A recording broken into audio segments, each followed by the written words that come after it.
নামাজ পড়লে লাভ না লস? এটা কি আপনারা সবাই জানেন? একা একা নামাজ পড়লে সওয়াব বেশি না জামাতে পড়লে সওয়াব বেশি? জানেন আপনারা?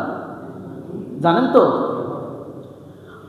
নামাজ না পড়ে যদি কবরে যান তাহলে কবরে সাপ বিচ্ছু এরা যে প্রতিনিয়ত আপনাকে আক্রমণ করবে, বেনামাজিদেরকে আক্রমণ করবে, এটাকে আমরা সবাই জানি।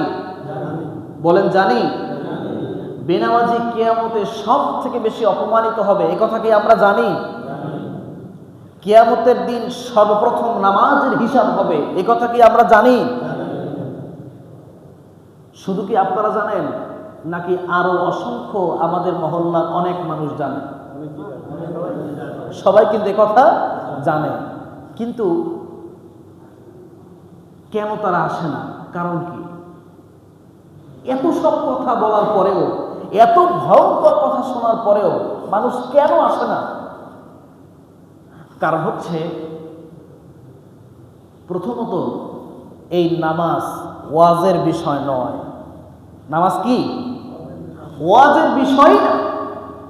নামাজ হচ্ছে কি? আইন প্রণয়ন করা। নবী করিম সাল্লাল্লাহু আলাইহি ওয়াসাল্লাম মক্কা থেকে মদিনায় হিজরত করলেন। প্রথমেই যে তিনি কি করেছিলেন জানেন? মসজিদে নববী নির্মাণ করেছিলেন। কারণ এটাই হবে ইসলামী রাষ্ট্রের প্রধান কেন্দ্র এবং এখানে নামাজ আদায় করবে, এখানে আল্লাহর বান্দারা আল্লাহকে সিজদা করবে। এই জন্য প্রথমেই তিনি কি করেছিলেন? মসজিদ নির্মাণ করেছিলেন। তাহলে ইসলামী রাষ্ট্রের প্রধান কাজ কি? নামাজ কায়েম করা। প্রধান কাজ কি? ইসলামী রাষ্ট্রের প্রধান সর্বপ্রথম কাজটা কি? নামাজ কায়েম করা। যদি সমস্ত মানুষদেরকে নামাজে বানাতে হয়, যেহেতু নামাজ না পড়লে অবস্থা খারাপ, সমস্যা হবে পরকালে, তাহলে অবশ্যই নামাজ পড়তে হবে, অবশ্যই আল্লাহ যেভাবে বলেছেন সেভাবে করতে হবে। এটা ততক্ষণ পর্যন্ত সম্ভব নয় যতক্ষণ পর্যন্ত রাষ্ট্রীয়ভাবে আইন প্রণয়ন করা না হবে। রাষ্ট্রীয়ভাবে আইন প্রণয়ন যখন হবে, প্রত্যেকটা মুসলমানকে নামাজ পড়তে হবে, তখন অবশ্যই অবশ্যই সকল মুসলমান নামাজ পড়তে বাধ্য। কারণ আপনার মহল্লায় প্রশাসনের লোক থাকবে, আজানের সময় কোন দোকানটা খোলা আছে, আজানের সময় নামাজ চলতেছে, আজানের পর কোন ঘরে প্রাপ্তবয়স্ক পুরুষ, প্রাপ্তবয়স্ক ছেলেরা নামাজ না পড়ে বাসায় বসে আছে, এটা লিস্ট হয়ে যাবে মুহূর্তের মধ্যে, ক্যামেরা রেকর্ড। এই দশা যদি হয়, পরিবেশ পরিস্থিতি যদি এমন হয়, তাহলে মানুষেরা নামাজ পড়তে বাধ্য কিনা বলেন? এই জন্য আল্লাহ রাব্বুল আলামিন কোরআন মাজিদের মধ্যে ইরশাদ করেছেন, কোন ভূখণ্ডে যদি ইসলামী হুকুমাত কায়েম হয়ে যায়, রাষ্ট্রে যদি ভালো ভালো মানুষগুলি রাষ্ট্রের দায়িত্ব পায়, নেতৃত্ব পায়, তখন তারা রাষ্ট্রে যেই 4 দফা কর্মসূচি পালন করবে। কয় দফা বলেন? আল্লাহ রাব্বুল আলামিন বলেছেন, আল্লাযীনা ইম্মাক্কান্নাহুম ফিল আরদি আকামুস সালাত, সুবহানাল্লাহ, ওয়া আতুয যাকাত ওয়া আমারু বিল মা'রুফি ওয়া নাহাউ আনিল মুনকার। আল্লাহ রাব্বুল আলামিন বলেছেন, তারা রাষ্ট্রে দায়িত্ব পেয়ে তারা 4 দফা কর্মসূচি পালন করবে। 1 নম্বর, তারা নামাজ কায়েম করবে। 1 নম্বরে নামাজ কায়েম করবে, যাকাত আদায় করবে, সৎ কাজের আদেশ করবে, অসৎ কাজের নিষেধ করবে। এই 4 দফা কর্মসূচি প্রথমেই পালন করবে। কোন সুবহানাল্লাহ। কয় দফা কর্মসূচি? 4 দফা। তার মধ্যে প্রথম কি? সবাই বলেন প্রথম কি? সবাই বলেন প্রথম কি? নামাজ। নামাজ। বনী ইসরাইলের যুগে আপনারা জানেন, বনী ইসরাইলের 12টি গোত্র ছিল। কয়টি গোত্র? 12টি গোত্র।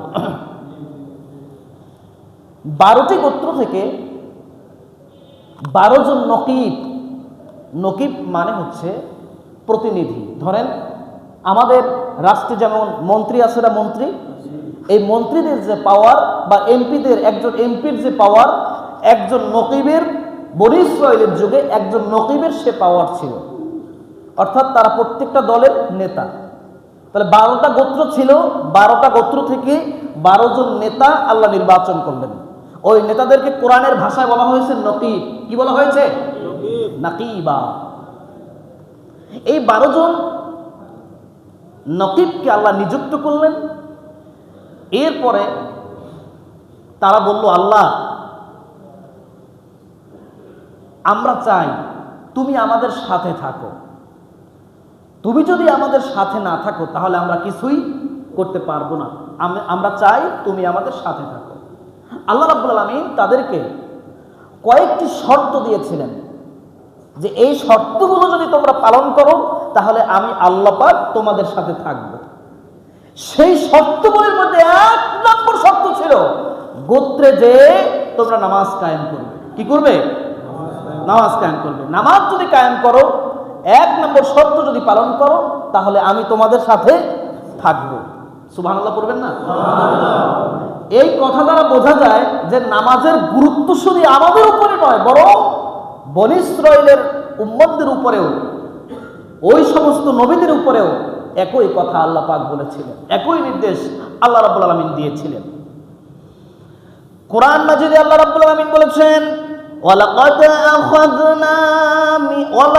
আখাযাল্লাহু মিসাকা বানী ইসরাঈলা ওয়া বা'আসনা মিনহুম 12 নাকীবা ওয়া ক্বালা আল্লাহু ইন্নী মা'আকুম লাইন আকামতুমুস সালাত।